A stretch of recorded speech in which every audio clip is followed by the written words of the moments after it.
തുടക്കത്തിലെ 2-3 ആഴ്ച ഒട്ടും ആക്റ്റീവ് അല്ലായിരുന്നു. ചുമ്മാ വീട്ടിലിരിക്കുക. ക്യാപ്റ്റൻ എന്ന നിലയിൽ വലിയ പരാജയവുമായിരുന്നു. എന്നാൽ അർജുൻ പവർ ടീമിലെത്തിയപ്പോൾ വലിയ പ്രകടനം കാഴ്ചവെക്കുമെന്നൊരു പ്രതീക്ഷയുണ്ടായിരുന്നു. എന്നാൽ അതിൽ നിന്ന് വിപരീതമായി പ്രകടനം കാഴ്ചവെച്ചില്ല എന്ന് മാത്രമല്ല, വലിയ ഒരുപാട് തെറ്റുകൾ ചെയ്യുന്നതിലേക്ക് അർജുൻ നീങ്ങുകയും ചെയ്തു. റസ്മിൻ്റെ കൂടെ ചേർന്നായിരുന്നു അർജുൻ്റെ ഈ നീക്കം. ഇന്നലെ റസ്മിൻ വീട്ടിൽ കുറേ വേസ്റ്റുകളൊക്കെ വലിച്ചെറിയുന്നത് കണ്ടിരുന്നു. മുട്ടത്തോട്, പേപ്പേഴ്സൊക്കെ വലിച്ചെറിയുന്ന ഒരു കാഴ്ച നമ്മൾ കണ്ടതാണ്. ഇതിലത് ജിൻഡോയെ കൊണ്ട് അടിച്ചു വാരിപ്പിക്കുന്നത് നമ്മൾ കണ്ടതാണ്.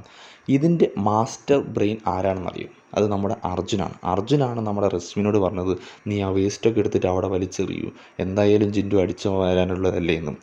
അർജുൻ പറഞ്ഞതുകൊണ്ട് ശരിയോ തെറ്റോ എന്ന് നോക്കാതെ അത് നമ്മുടെ റസ്മിൻ ചെയ്യുകയും ചെയ്തു. കാരണം പറഞ്ഞത് അർജുനാണോ? എല്ലാവരുടെയും ഇഷ്ടപുത്രനല്ലേ അവിടെ അർജുൻ. ഇതിലുള്ള നല്ല ചീത്ത വീക്കെൻഡ് എപ്പിസോഡിൽ അർജുനും കേൾക്കും, റസ്മിനും കേൾക്കും. കാരണം ഒരു വീട്ടിൽ, അവരുടെ സ്വന്തം വീടാണെങ്കിൽ അവരങ്ങനെ ചെയ്യുമോ? ഒരു വീട്ടിൽ വേസ്റ്റൊക്കെ വലിച്ചെറിയുക എന്ന് വെച്ചാൽ വളരെ മോശപ്പെട്ട കാര്യമാണ്. അതിന് നിർദ്ദേശം കൊടുത്തത് അർജുനും. അപ്പോൾ പവർ ടീമിൽ അർജുൻ കയറിയതിനു ശേഷം അർജുന് പുറത്തും നല്ല രീതിയിൽ നെഗറ്റീവ് ആകുന്നുണ്ട്.